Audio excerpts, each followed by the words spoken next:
Hello everyone, and welcome to another episode of Third Impact Anime. I am your host, Bill, and today we have a very special episode for you today, as we are going to be talking about shoujo and working within YouTube. Unfortunately, I guess for me, I am a jack of all trades, master of none, so I decided I needed an expert on these two fields. So, special guest, if you could introduce yourself.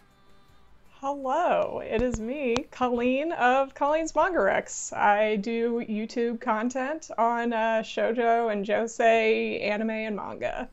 Colleen does excellent essays on shoujo that I found thanks to everyone's favorite friend, the YouTube recommendations tab. I think your first video I watched was your rise and fall of Viz's Shoujo Beat label, and I watched it and was like, man, this is really good.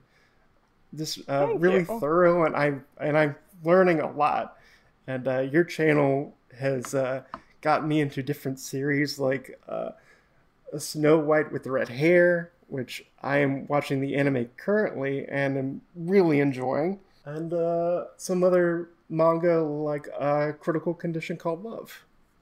Oh, let's go. Yeah. So, listener, if you don't know what shoujo is, I'm going to recommend you go to Colleen's YouTube channel because she's done multiple videos describing what shoujo is. But if that's not to your liking, let me briefly give a probably not so good definition of what shoujo is. Shoujo is a demographic term primarily focused on young girls.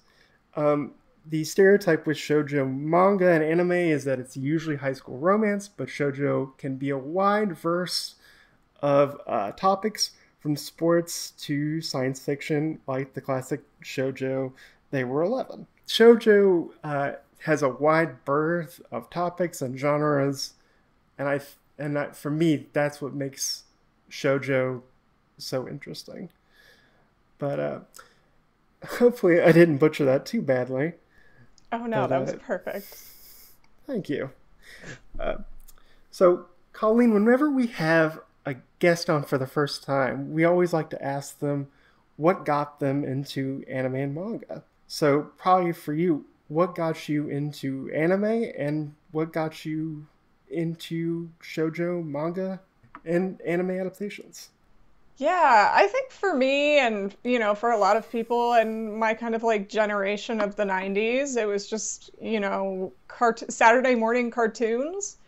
You didn't really know it was anime at the time, but then you kind of like get into Pokemon, you get into Digimon, you get into Yu-Gi-Oh!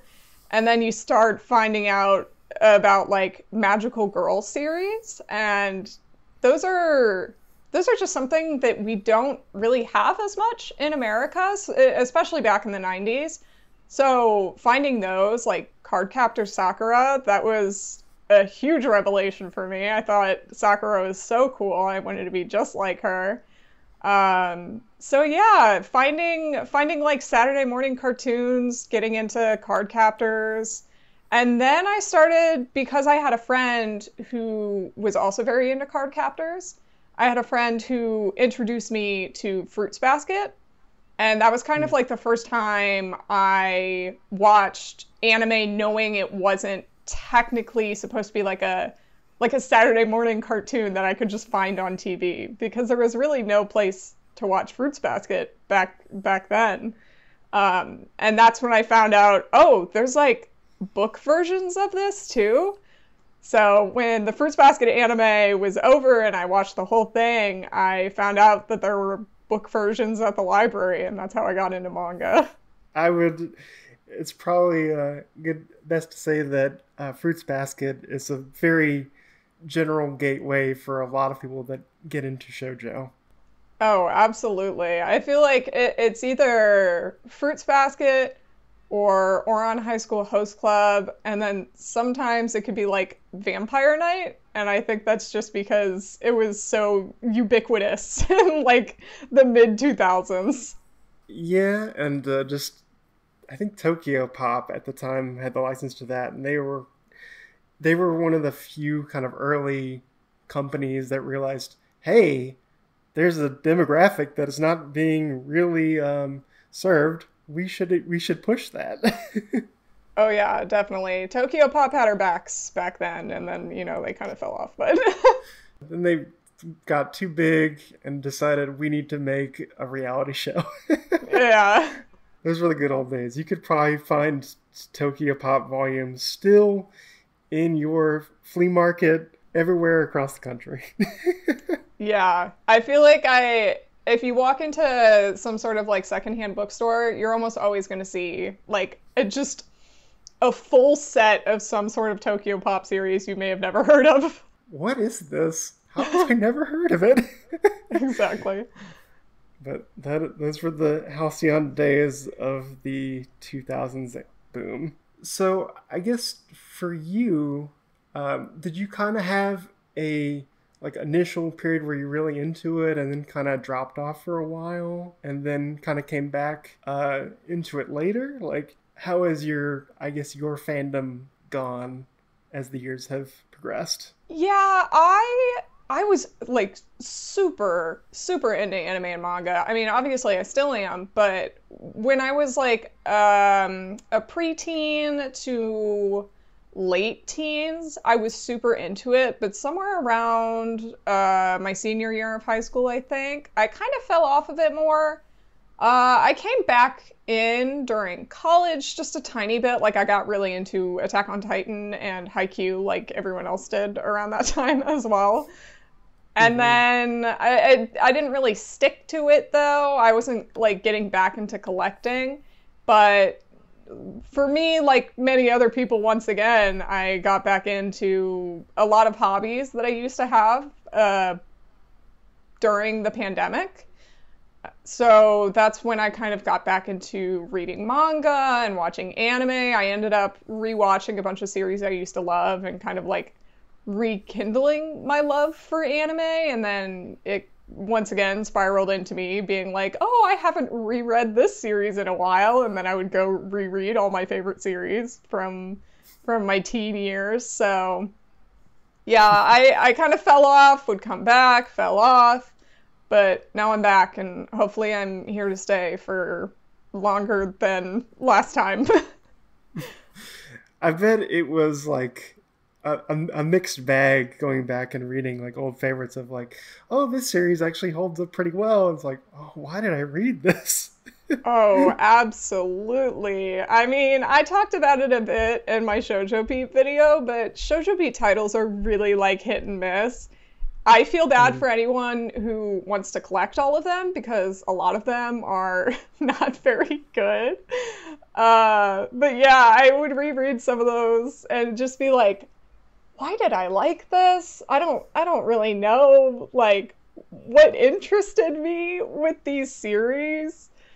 But there were a lot that still held up, or at least for me, I was still like, oh, okay, I can see why I liked this. It's always kind of funny looking back and being like, why did I think this was a good show or this was a good manga? I think a big example for me would be like at the time, like in the mid 2000s, Elfen Lied was really popular. Yeah. And I was like, why was I into this? Because this is a horrible, horrible premise. And just really bad. Oh, it's that song. That song was the key. And that really pretty opening animation. That's probably what kept me going. I will say, I was so into Code Geass as a kid, and while I still like really like it, I don't know how I watched it during like some of those fan service moments. Like when I went back to rewatch it, I was like, I don't remember this much fan service in this series. So I just thought that was really funny to go back and be like, oh, there's a lot of butts in this. Yeah, that's a series. I'm like, I'm probably happy with my rose tinted memories, and I probably should just keep that away and not rewatch it. Yeah, probably. But I'm guessing that the pandemic and rereading and rewatching some of these old favorites was that kind of the catalyst for you to want to start your YouTube channel? The catalyst, it was more the catalyst for getting into TikTok, because at the time I was making TikToks, but I was doing it under my photography stuff. So I was making photography TikToks and like showing off my photos. And then when I started getting back into anime and manga, because during the pandemic I couldn't do photography anymore, so I was kind of like running out of content to make. Mm. I pivoted into making anime and manga content, and then from there I really started focusing more on shojo and josei, and kind of like started to learn more things that I found really interesting. And then I would have some people be like, "Oh, have you ever thought about doing YouTube before?"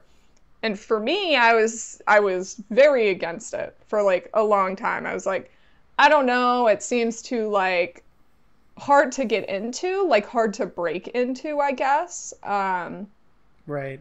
But then I was just kind of posting some of my TikToks onto YouTube at first, and they were doing okay. I was like, you know what? I'll just try it. I have a camera because of photography, so like I think I can just like make an outline. And so my first video was just talking about the different manga magazines in shoujo, and that one did decent, and I was like, okay, I'll just kind of keep trying. And then my second video blew up like crazy, and I was like, all right, I guess I'm a YouTuber now. I think just that's the key is just find your niche and find what you're passionate about within YouTube, because I probably uh, would feel the same way if I were to do YouTube of just like it's so entrenched at this point and it's so hard to break through. But I think you just covering shojo, which is a topic that before I saw your videos wasn't really covered that much. Most of the YouTube airtime is going either to popular shonen titles or what's the new hotness of the current anime season usually. Definitely. And that's why a lot of people wanted me to do YouTube whenever I was like asked about if I was considering doing it. They were just like, there's literally no one that we know of who just focuses on topics of shoujo that aren't just like, here's my favorite romance series, or just here's some recommendations. And while those are like good, I think just having someone actually talk about it like it is just as important as the most popular shonen manga. I just think that was something a lot of people didn't have and overdue, and I'm glad to see that other people are filling in that niche as well now. I'm wondering, was it I'm imagining like after the second video it kind of kept built your YouTube uh, content kind of went like a snowball rolling down a hill where it's just like, okay, it's we're going and going and I'm trying to figure out what am I interested in talking about next, what would I think would be a topic that's not really covered that much within the shojo space, or a series that I really want to highlight. Is that kind of how things have progressed since you started? I think for me, since I started out on TikTok, it when I started on YouTube, it was a little bit easier because I had already been writing like little 3-minute essays on things that I found interesting. So what I kind of ended up doing when I first started was like, oh, I already have these scripts. Why don't I just flesh them out more, put a bit Mm. more like research and references into it, and turn them into videos, like full videos. Hmm. So that's why I ended up doing, or that's what I ended up doing with like my What is Shoujo video and my A Condition Called Love essay, as well as my Queen's Quality one. I had already done little essays of those series over on TikTok. And so then I just expanded them and had like more of a reason for why I was talking about the series added into the script. And then so like for the first 5 months or so, when people were like, "Oh my gosh, you post so much. Like, how do you have this time?" It was just like, I already had the scripts ready, essentially. I just had to give them a little more flavor. And now it's like the will has probably gotten a lot smaller, so I'm now having to rewrite new scripts and figure out new topics I want to cover. Absolutely. Yes. I am every month I'm like, okay, I need to think of 2 videos that I want to do. And it almost always ends up at this point just being like, okay, what's a theme for manga recommendations I can do? And then is there like any video essay that I really want to like hone in on? For this month I'm set, but I'm already like, oh no, I don't have any videos that I like have in mind for next month.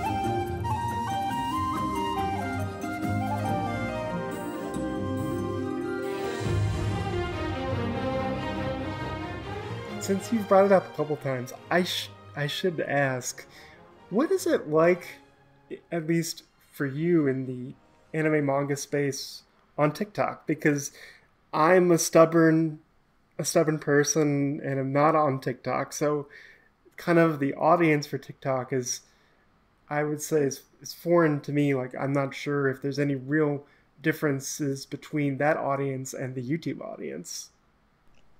There's a lot of difference. I would say they definitely want more like short, bite-sized content that's got like a catchy opening, and less so any sort of like critical analysis, I guess. Not that people over there don't like critical analysis, but for anime and manga, I've always felt that they would rather watch something that is just like, give me some fast manga recommendations, point at some text and show me a panel. There's just not as much desire or ability to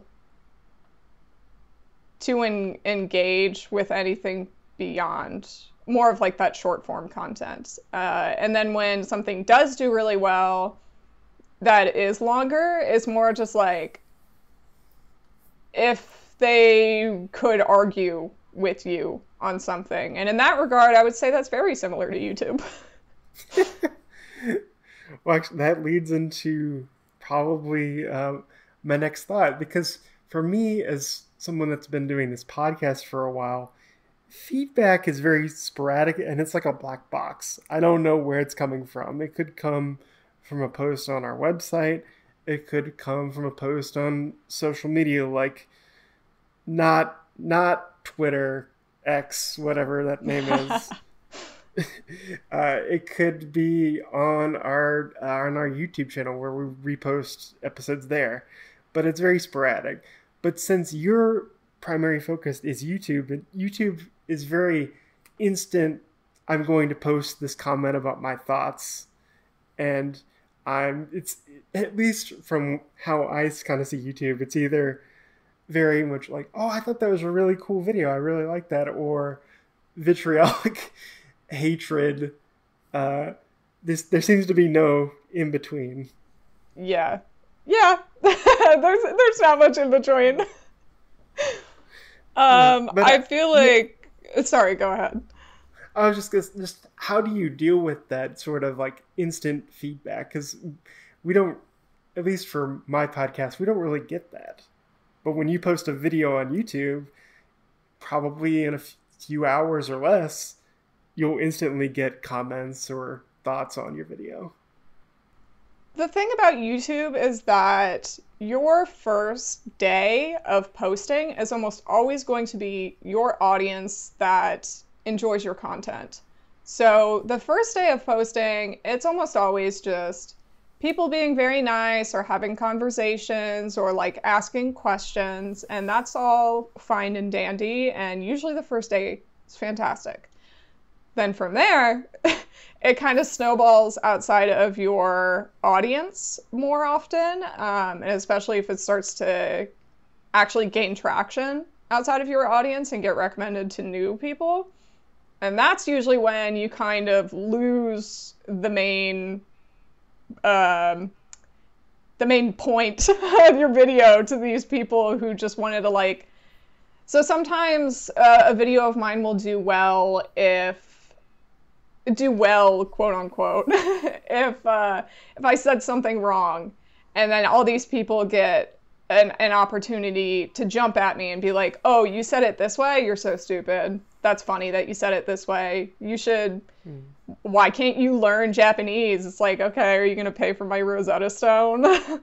But, yeah, so like usually after the first day, you start to get a lot more comments that are either a little nastier or they just are willfully misinterpreting you because they want to, because they probably came from some, I'm gonna guess it's usually like some Discord or some Reddit that the video got posted to that like I can't see. And so, you know, that group of people is coming at me.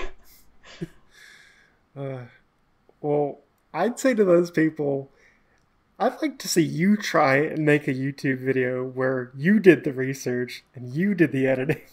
Right. Because it's harder than what you actually think. It's not some magical wish that I just say, oh, I'm going to do this about this topic and it's just going to get done like that. It's a lot more work than I think people realize.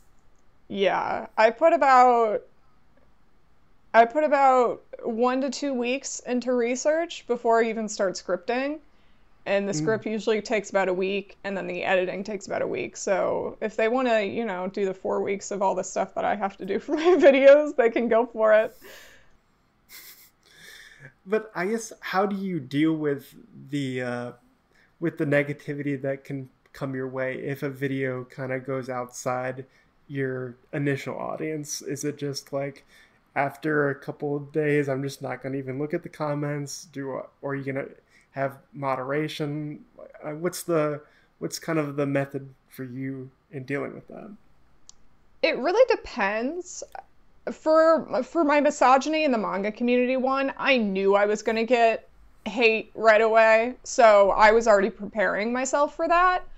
I had a friend and my boyfriend do moderation for me that day, and then for the next couple of days until, you know, it kind of started to slow down and I didn't have to worry as much about just the instant, oh, I saw the title, I want to get mad, so I'm just going to write the comment before I even watch anything. But for other videos, it can be really hard to, first of all, anticipate when you're going to get hate or when you're going to get people, usually more often just being like, oh, you're so wrong about all these things. And it's like, well, did you look at the sources? I have sources. And then in that regard, I know for a lot of people, they like want to be like, oh yeah, I just let it brush off my shoulders. I'm not as much like that. It's hard to brush it off my shoulders whenever I get something being like, oh, well, actually, you're really stupid for doing this, or you're really stupid because you said this. It's just like, usually after that, it kind of like stays in your head when you're making videos from then on. And you start to kind of just like second guess everything that you make. I know for me, I feel like I hear the comment in my head when I'm writing a script out, I'm like, oh, okay, someone's probably going to say something like this if I say it this way. So I have to be like a little self-deprecating. Otherwise, they'll take it the wrong way. So I have to like dig into myself to make it seem like the comments don't get to me, which isn't the best way.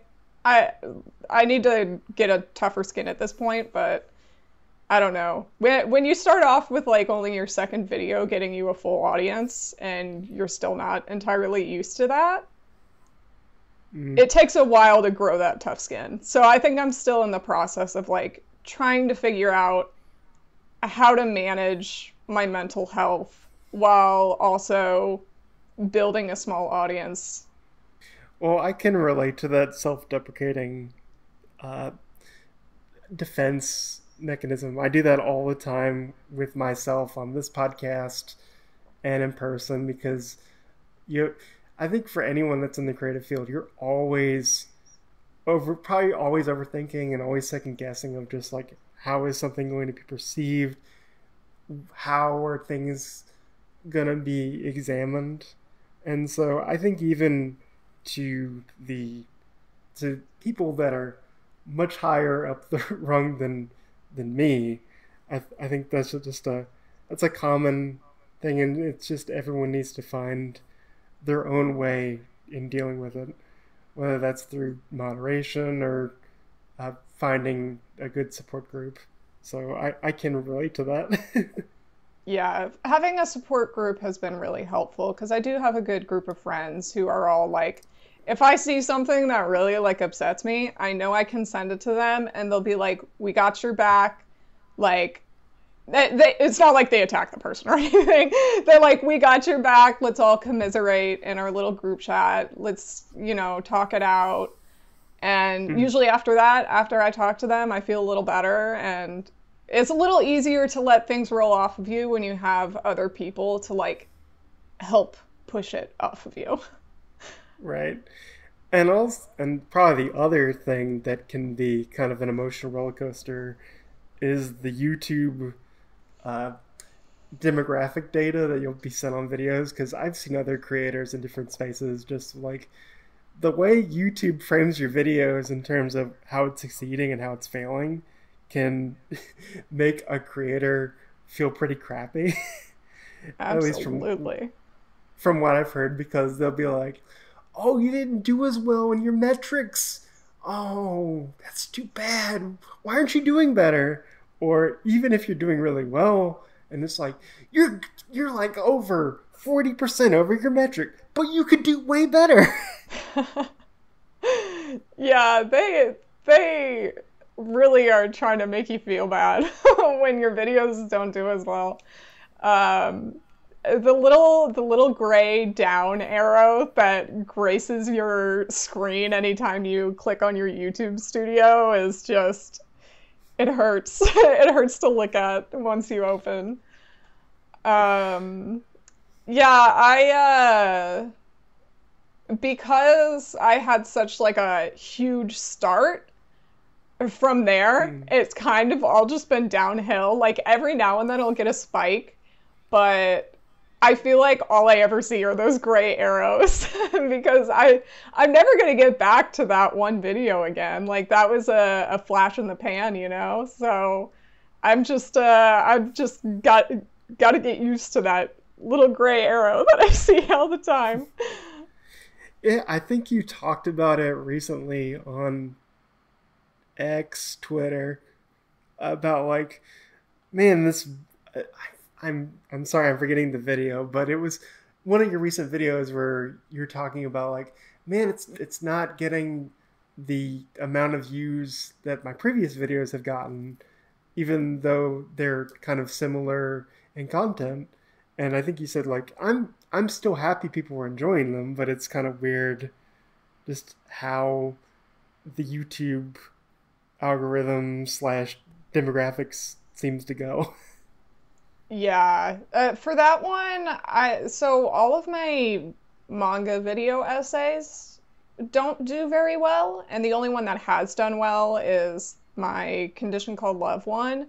And that is mostly just because I had posted it within the time frame that the Decline of Shoujo Anime video was doing really well. So it was getting, that little bit of a boost from people finding my channel around that time. Mm. But since then, none of my other manga video essays do really well. And I do kind of plan for them not to because, I mean, shoujo manga in general is just not as talked about. So if you don't know about a series and it's not super popular, then it's not going to be a video that does really well. Right. Um, but I did think with my recent one, I just thought it was a little strange because I know that Studio Ghibli does really well, and like part of the video was like how Ghibli inspires this manga, and I was like really thinking that it was gonna be, at least getting outside of the usual viewers of mine, but it never did. And I was just like, that's so weird. I feel like it would have. But Mm. yeah, I am very happy like that people watch my videos at all. But it definitely is just like a lot of lows and every now and then you get a good high. Do you, because I get this feeling when we're doing the podcast sometimes of, oh, I need to cover more popular series or topics that would probably get more more downloads. Do you feel the pressure kind of within your head of I should really cover like a classic shojo series that from like the mid 2000s that has a lot of popularity like Iran, or I should do a Fruits Basket video, or I should do maybe a video on Nana, or a kind of an older, more established, I hate to use this word, but more established shoujo manga in the general community.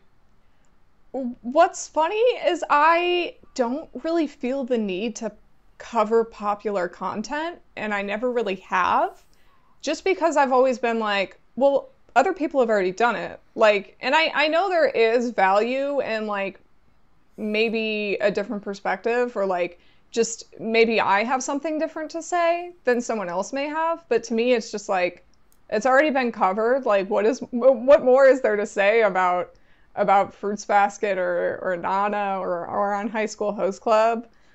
So I've always just kind of been like, I'm gonna make the content that I want to make, which is why I feel like if I do complain about something not doing well, I can't really complain because it's on me for not entirely wanting to follow trends.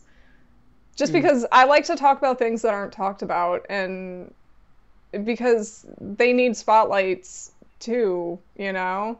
I want Queen's Quality to do really well because it's a great series and it's unfortunate that no one else talks about it. And so I'm always more focused on what attention can I give to something that doesn't have the attention I feel it should. I think that's a great perspective because, as you said, like Fruits Basket has been already covered to death, and it's just going to get into just like be part of the endless sea of people that have already talked about it. You've talked about this before, but it kind of makes me laugh when people have brought up like, why can't you cover shonen? Why can't you talk about like Spy Family or Sakamoto Days or something like that? And I can understand your perspective of, but that's already been covered. And there's a ton of people with different podcasts and YouTube channels that are just devoted to shonen. My perspective isn't going to really isn't going to add much, and I feel the same way for me. Like do I wouldn't do a video on, I don't know, Spy Family or uh, classic shonen like DBZ, because that's already been covered. And Exactly. my perspective on that is not really going to change your mind.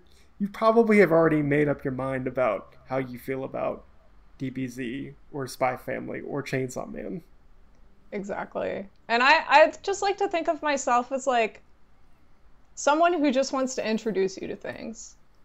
I don't really care as much about covering things that are popular or covering things that like everyone wants to hear about, in the sense of like, oh, we want to hear about Sailor Moon. First of all, I've never really watched Sailor Moon, so I can't really cover it in depth to a degree that people might want me to. But I do want to introduce you to something new if you possibly haven't been. And that's kind of like my whole thing with my channel, is introducing people to Shojo and Josei. I want to be the gateway into someone finding something for them and then, you know, expanding their own knowledge and reading repertoire of Shojo and Josei. And also, just if you're covering something that you're not really passionate about, you'll see that in the work. Exactly, yes. You're people can tell when you're really into something and when you're not. And that's kind of, at least for me, my philosophy with my podcast is I'm going to cover topics that I'm really into. So I will talk about Lupin the Third. I am going to talk about old, obscure 70s and 80s shoujo or old Toei animation movies when they were trying to copy Walt Disney, because that's what interests me. Yeah, and that's how you build fans and an audience and people who like respect your opinions too, because you're talking about things that you actually like, and you kind of like will attract the people who also like those same things. And that's the passion between everyone, is, you know, how you build that community of people who just like enjoy what you enjoy. Well, this kind of leads into, is that kind of probably the highlight that you get out of doing YouTube videos, where you'll get like, oh, I hadn't heard about a critical condition called love. I hadn't heard about Queen's Quality, but now thanks to your YouTube video, I think I'm going to go check it out. Yeah, I love that. That's like my favorite thing. I love when people come to me and are like, oh my God, I read Chihaya Furu. It is my favorite thing now. And I'm like, good. Now go tell other people. I like sharing what I like, you know? I will say, Chihaya Furu is like one of those like cult band anime manga where people that have watched it are really into it. I'm one of the sad people that have still not experienced Chihaya Furu, but it is on my need to watch / read list. Well, by the end of this podcast, I think you're gonna put it up at the top. Definitely, I have no excuse. I got High Dive, so it's just right there. I can go in there and watch it.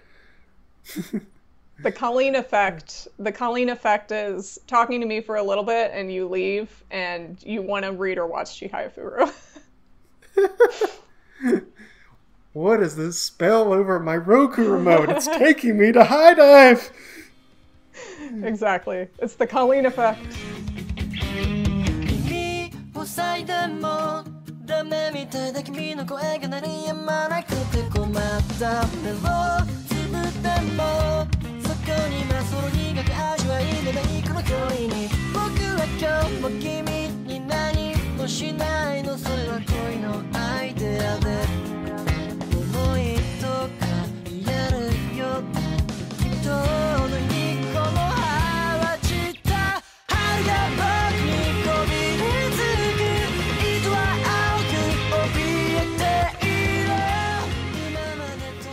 Since we've been having all this YouTube talk, I think it's time to get into something a bit more fun. Let's talk about shoujo.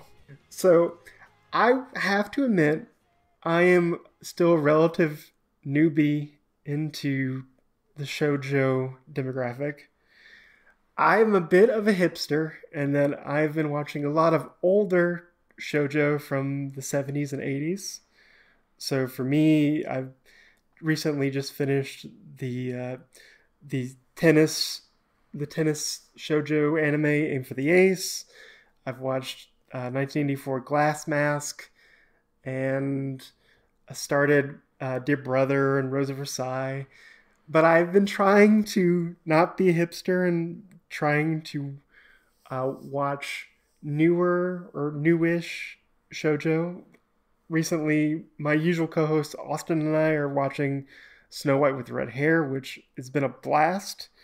And I've been reading a few of the first volumes of shoujo that Kodansha USA is usually really generous about putting out as a free download you can get on many digital services or as part of their many humble bundle deals, which, listener, if you have not done that, I highly recommend that when Kodansha USA does humble bundle deals, it's a great deal when you get usually a lot of different types of manga.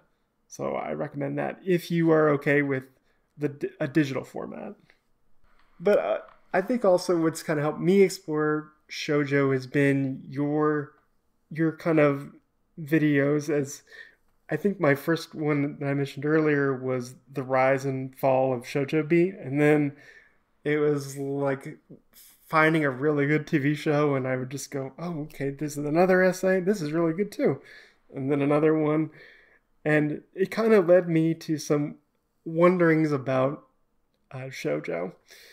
Most of it probably is the kind of the demographic terms, because I think as humans we're hardwired to want to have like a definitive definition and term, and I think in videos like your What is Josei video, terminology and what actually fits into that can be kind of fluid and not as rigid as people think it is.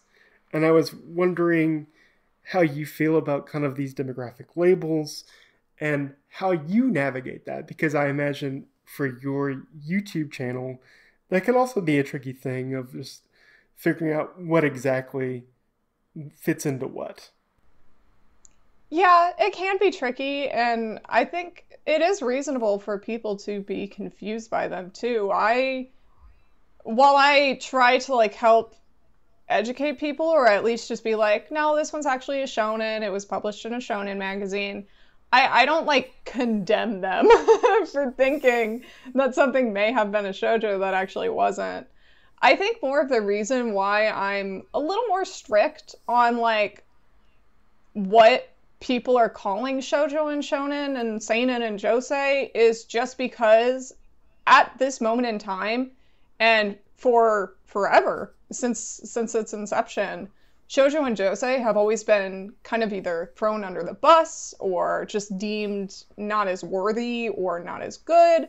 So when people are trying to say that a shonen, oh, it's actually a shoujo, or, oh, this shoujo, it's actually a shonen, which hardly ever happens, I will say. The only time people try to say a shoujo is a shonen is if it's an action series.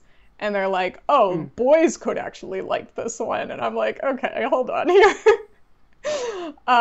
Anyway, so the only reason I'm a little more strict on the demographic terms is because if you start calling a shonen a shoujo, then when do we just stop caring about shoujo entirely? Because shonen could just entirely eclipse it at that point, or seinen could just entirely eclipse josei, and then, you know, they would fade into obscurity, and then people would just be saying all these shonen are shoujo, but then you lose the kind of essence of what shoujo is, because it is very unique. It was created during a time where like women didn't really have their own thing, and they were able to come into this manga space and be like, okay, well, we're gonna make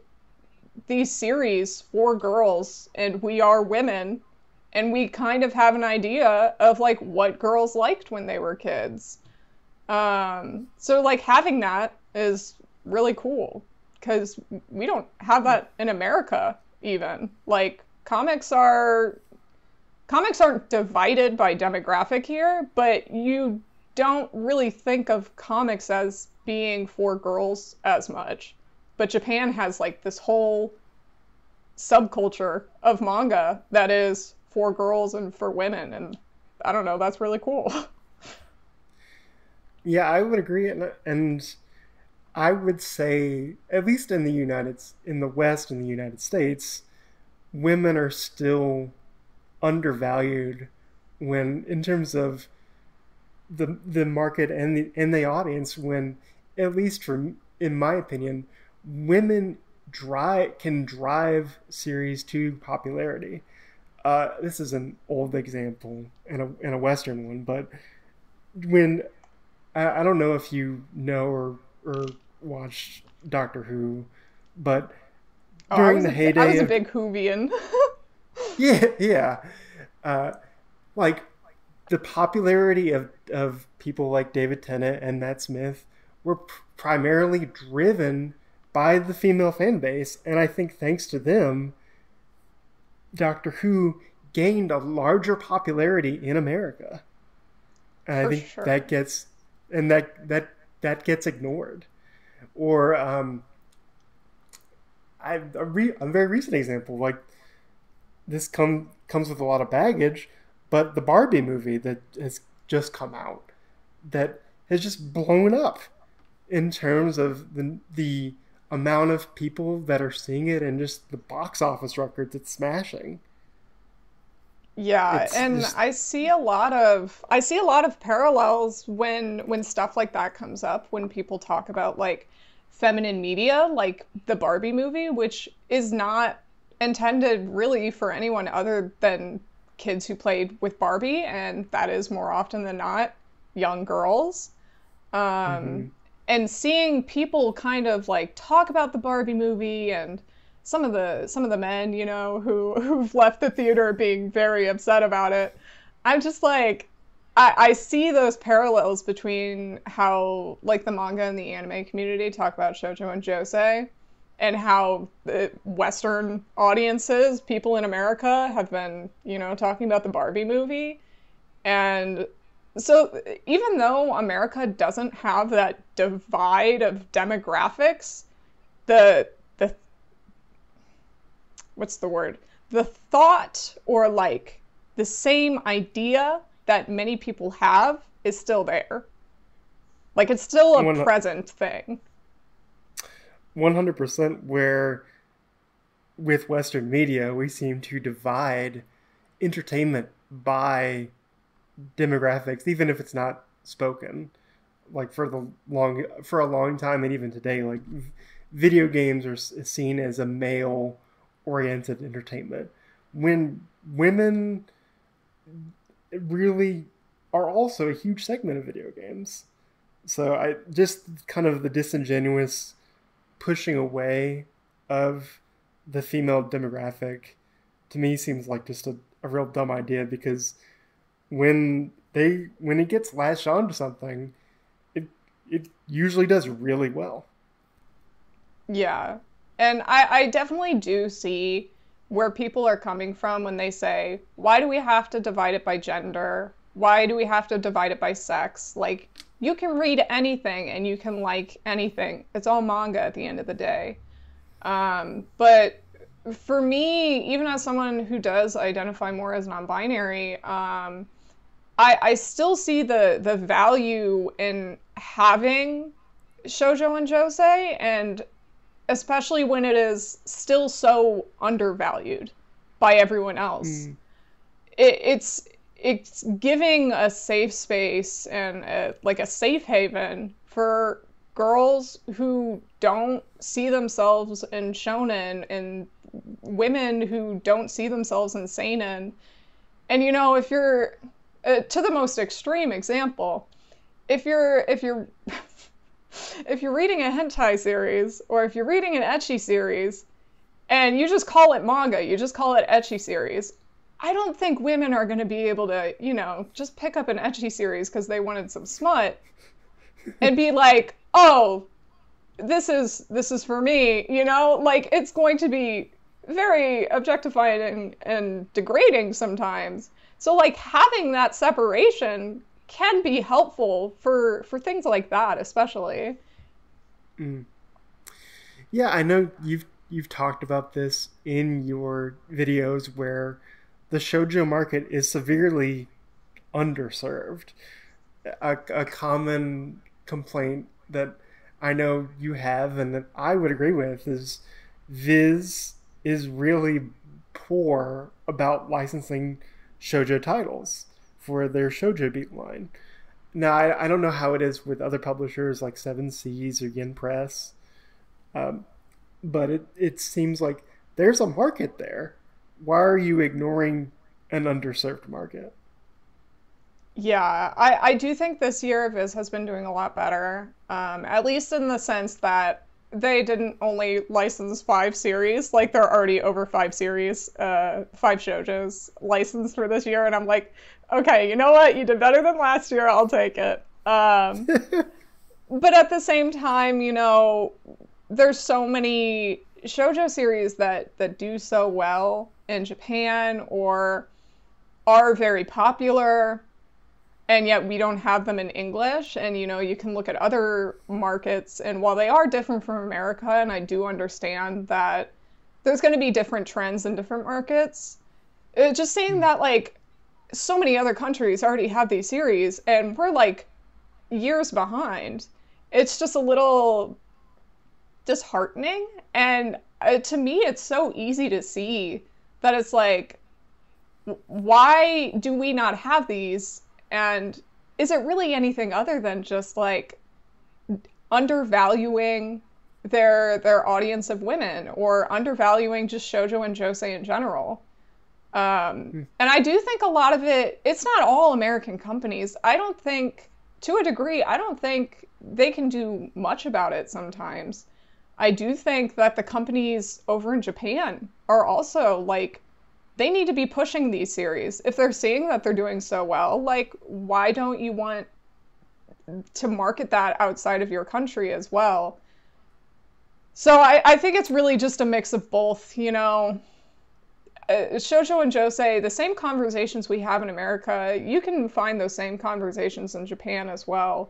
If you just go to like, actually, I don't know how I find this, but you can look up these conversations with like in Japanese, and they'll have like whole forum posts of guys saying, well, we don't need shoujo and josei because Wish Hat Atelier exists. And it's just like, cool, it's a great seinen series. That doesn't mean we don't need anything outside of it.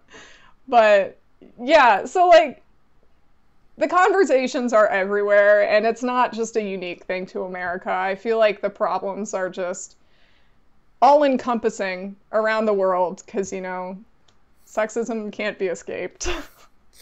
No, and for me, I don't understand it because I think it's really good to listen to another perspective because at least I can only see things a certain way. I can only see things a certain way, and hearing or reading a different perspective about a certain topic or a certain genre can be really interesting, and you could learn a different aspect or a different take on things. So I don't understand the hesitancy to at least try to listen to the different perspectives within within the manga anime space.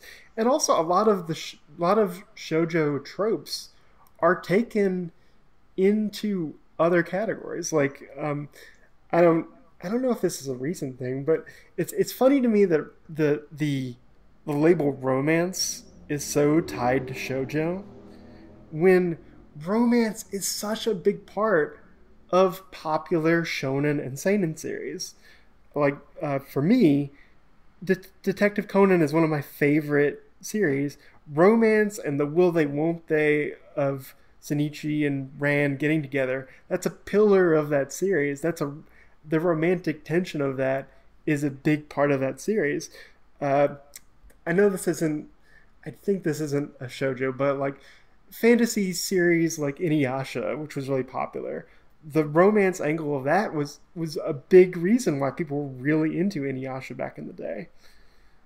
Or with newer shonen series uh, like Horimiya or Dress Up Darling, romance is a key part of that.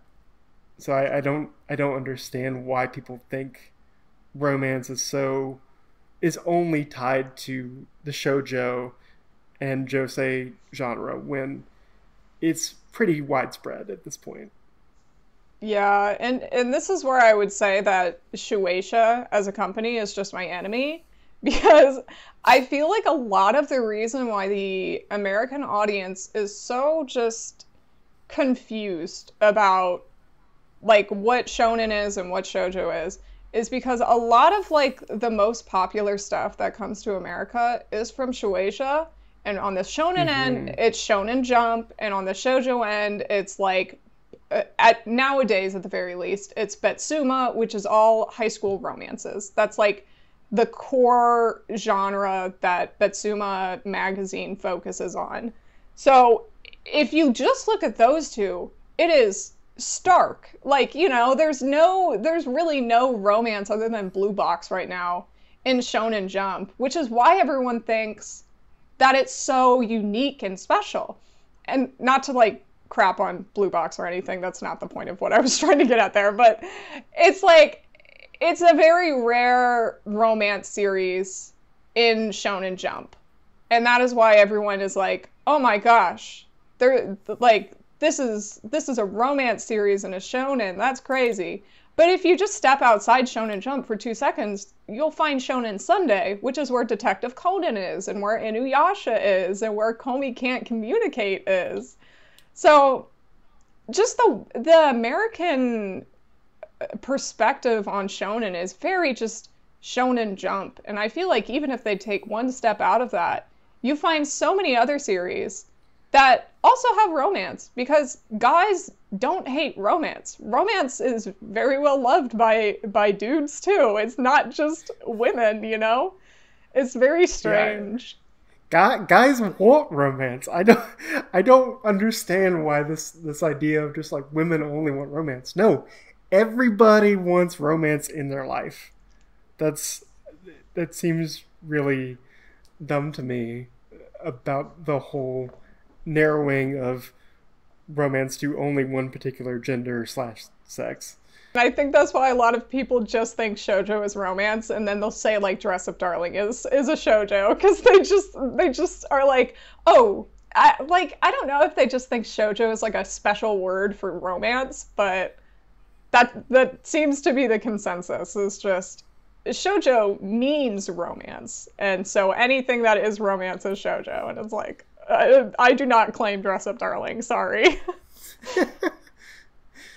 Well, and I think Shueisha, by their own perspective, they realized we need to diversify in our storytelling, because if we don't do that, then the audience will get bored because there's only so much Bleach, Naruto, and One Piece they want to read. So we need to try and diversify and try different types of subjects out. And so it's not all just big battles, big battle fight scenes in a tournament. We need to change it up. Yeah, they've been pretty heavily just like action and comedy stuff for a long time now. So I think they're probably starting to. They basically have a grip on literally everything manga and anime, so they can afford to do whatever they want at this point and just try stuff out.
what would you say is the difference between a romantic portrayal in a typical shonen work and a shoujo work?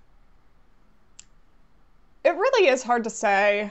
I mean, I could go with the usual, like, shonen just don't focus on the romance as much, even in a romance series. Like, I don't know, if you look at Komi Can't Communicate, which some people would not even claim to be a romance series, it doesn't focus on the romance as much. It's more like focused on the comedy aspects or the slice of life aspects. While in a shoujo, it would focus on the romance, like the dynamics between the characters is the meat of the story. Mm-hmm. And that can be in shonen too. I just feel like sometimes it's just the way that shoujo focuses on their characters is just always going to be a little bit different because it's very introspective and it's very inward in a way that shonen isn't as much, because you don't really get as much of like that poetic inner dialogue of just like really agonizing feelings between people. I feel like that is a very unique thing about shoujo. Yeah, I would say the romance is usually like an extra added flavor to the main subject of the work. Like Detective Conan, the main focus is who was murdered in this chapter at this point, and the romance is usually like a small little addendum. Or in other romance depictions in shonen, it's usually through the male gaze. Like Dress Up Darling is completely through the male gaze. And there's not any real dimensional layers to the romance. It's very simplistic of, I find this person attractive, I want to be with this person, right? Whereas in shoujo works, things can be a lot more complicated in terms of the romance and the layers to a character and the personality.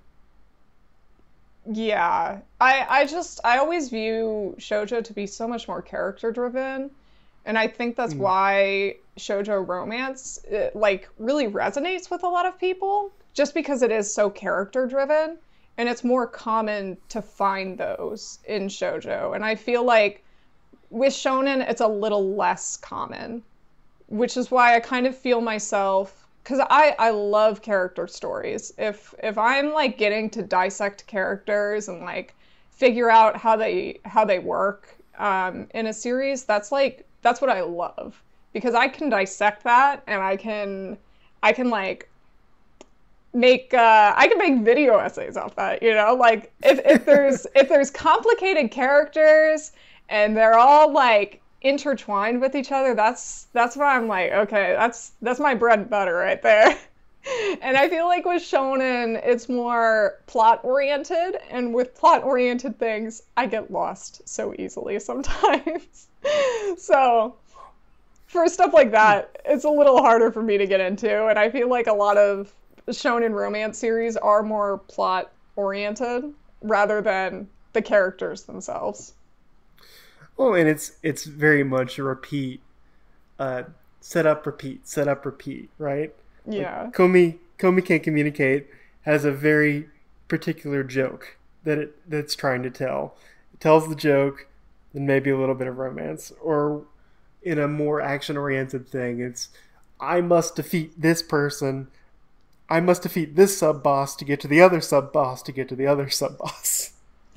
Exactly. Which is why I do end up liking, like if I like an action series, it's more often a shoujo as well, just because there is an overarching plot, and the plot is really, really compelling and really well thought out, but I'm also like getting the insight of the character and like how the character is feeling as well.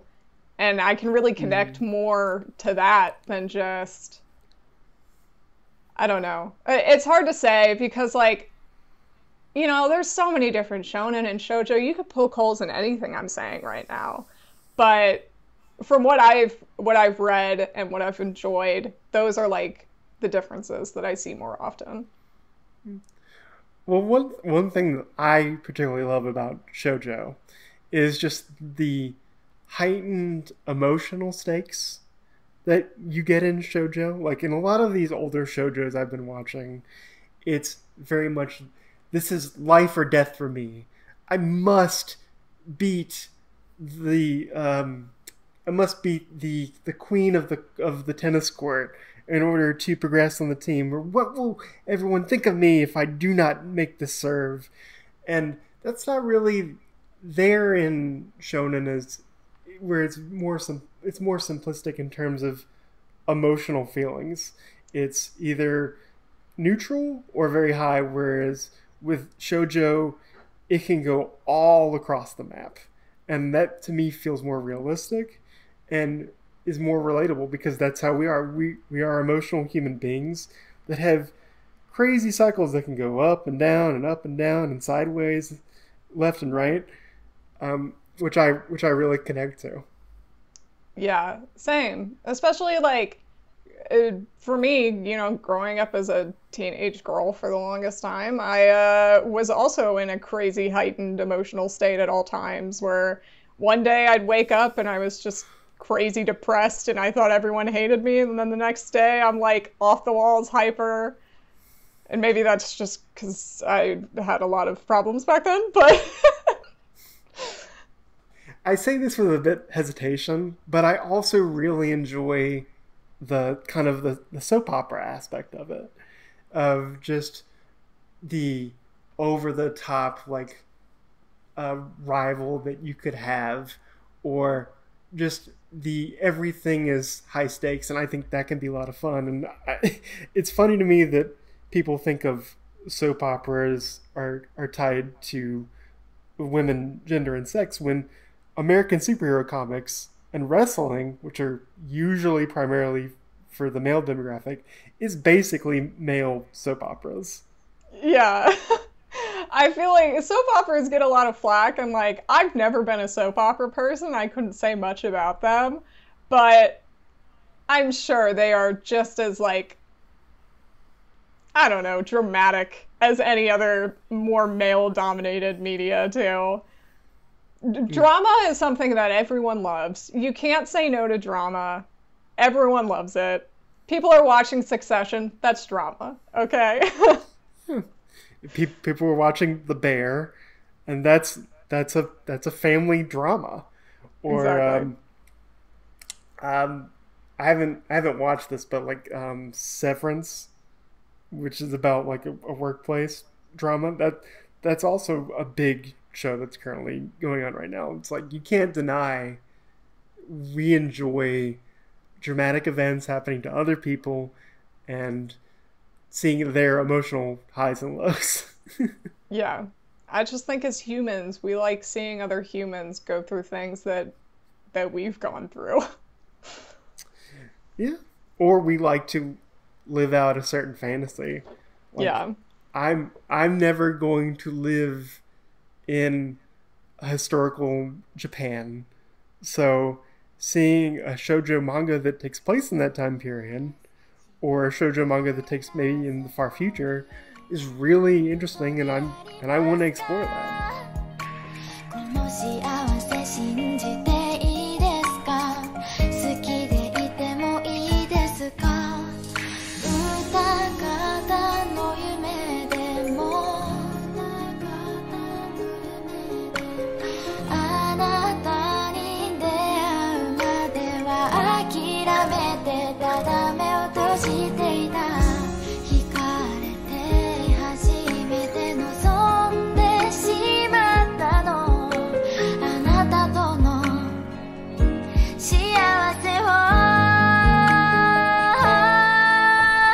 ずっとここにいてもいいです Kind of as I think we're wrapping up, I would like to ask you, there seems to always be I know shojo is not doesn't get as much as the love as shonen, but there's always seems to be something going on with shojo, whether that be like an announcement from Discotech. They in their latest announcement stream, they did announce they're going to put out this obscure 80s shojo, and they have been putting out more classic shojos from the 70s and 80s. And Dempa, I think this summer, is putting out They Were 11, which is a classic sci-fi shoujo, which I'm real excited about.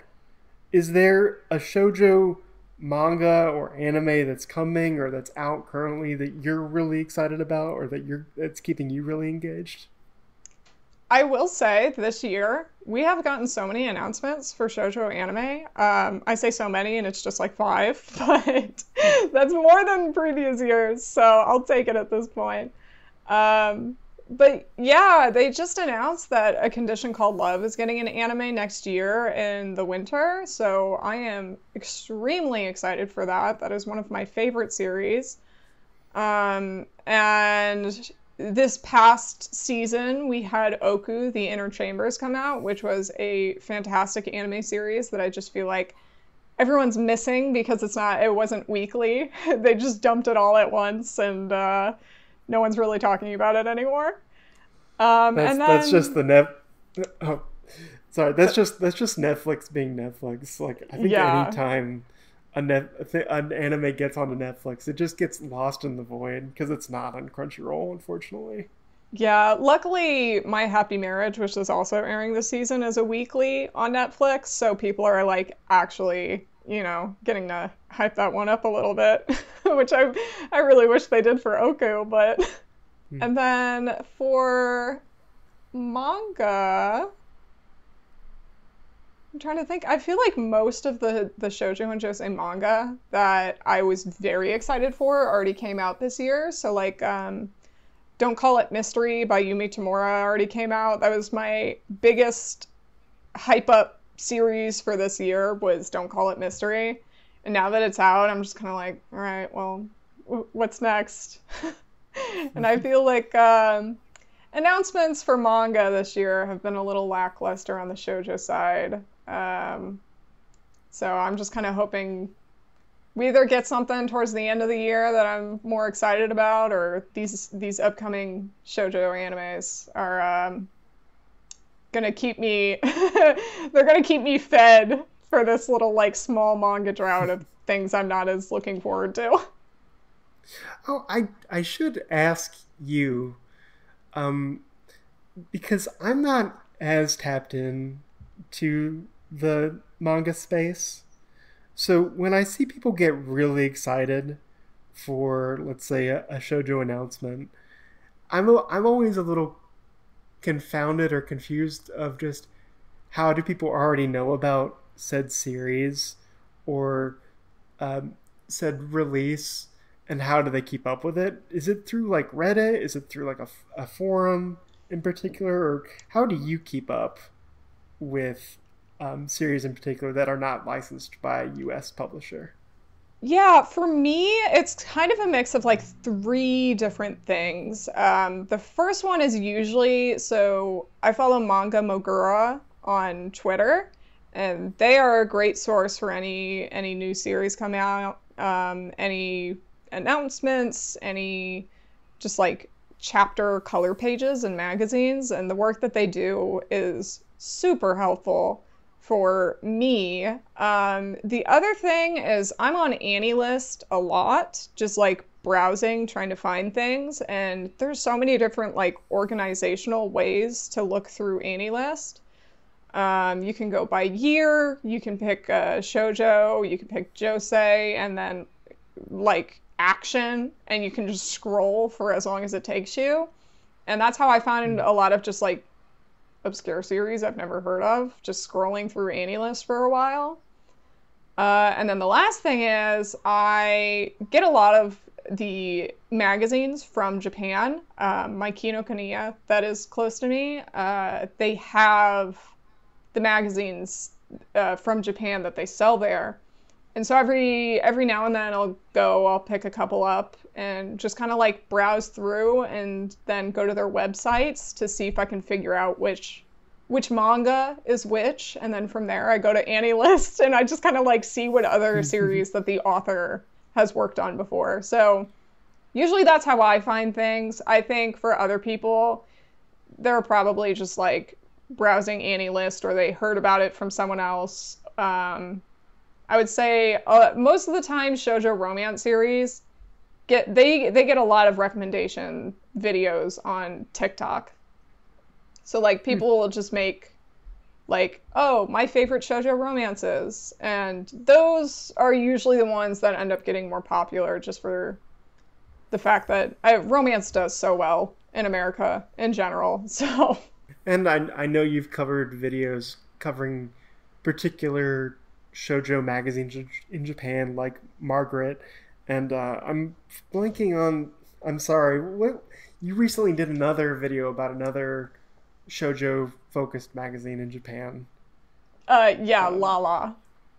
Lala. Thank you. So I imagine you look for those when you can find them, or pay attention when you can online to what Margaret or Lala is doing. Yeah, I like to keep up with those, just kind of see like what they're putting out, what genres they're trying to explore. And I keep up with a lot of other ones too. Hanata Yume and Dessert are also very popular ones, so I try to keep up with those as well. And I guess I have a selfish request, if you don't mind me asking. So, since I'm still a relative newbie, what shoujo anime or manga should I just go out and go read or watch? And you can't say Chihaya Furu. Well, I did say by the end. Okay, fine. I'll refrain. What would you say is like more what you find yourself drawn to genre-wise? I really love historical pieces that take place in a different time. I've also been really enjoying Snow White with the Red Hair. That's been a kind of action adventure. I keep hearing really good things about is it Yolanda the Dawn? Yona. I'm saying it wrong. Oh, Yona the Dawn. My apologies. Yeah, that's probably what I should go check out is Yona the Dawn. Yeah, it is a very good series, and you would be able to watch the anime for that too if you kind of like prefer to get a little taste before you dive in. I was gonna say Requiem of the Rose King might be up your alley because it is very reminiscent of those like 70s and 80s shoujos, as well as being a historical series, lots of action, high stakes drama. Don't watch the anime though. It's horrible. The manga is very good. Well, that's good to know. Yeah, I'm, like I said earlier, I'm a bit of a hipster, and I just love the old 70s and 80s art aesthetic that you get in like classic shoujo. So I definitely will check out that manga in the very near future. And I promised the listener and you today or tonight, as of this recording, I will go watch Chihaya Furu. Let's go. This is all I needed. And I think with that, we should do the time-honored podcast tradition that is plugs. So, Colleen, where can people find you and follow you? You can find me on TikTok, YouTube, and Instagram at Colleen's Manga Rex. And then you can also find me on Twitter at Colleen's Manga, because Rex didn't fit in the character limit. Are you also on any of the other startup social media sites like Threads or whatever? No, I'm just going to go down with the ship at this point. I'm not trying to get on some other app. I think I'm the same way, where it's just like I should really leave this website, but it still functions for the most part. And like I don't want to have to set up another profile on another website with another password I have to remember.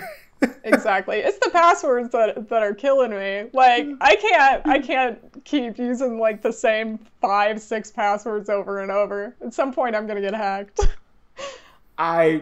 You are preaching to the choir here with the passwords. So I'm just like I don't need to do another one. Not another one. I will say I'm still on Twitter/X, but you know what, I'm probably a pretty boring follow. So I'm going to say go check out Colleen's YouTube channel. I learned a lot and have found out a lot about shoujo works and different manga and different series, and your essays are top notch. And Thank I you. highly recommend them. But I will say, if you like our other interviews that we've done in here, we had a while ago, we had Erica Friedman, who is an expert on Yuri, on the podcast. That was a great episode that Sully and Tori did. Or we had Sai from Anime Feminist, where we talked about Zombieland Saga. So I would recommend those episodes, and you can find them on your favorite podcast catcher of choice, and they're also on our YouTube channel, Third Impact Anime, which you can go find there. So once again, Colleen, thank you for coming on, and thank you so much for talking to me and giving us your great insight on shoujo manga and anime. Of course. Thank you so much for having me. It was a lot of fun. Same here. Listeners, we will see you in the next episode. 喜び昨日悲しみこれまでのすべて捨てましょうあなたのために恋のため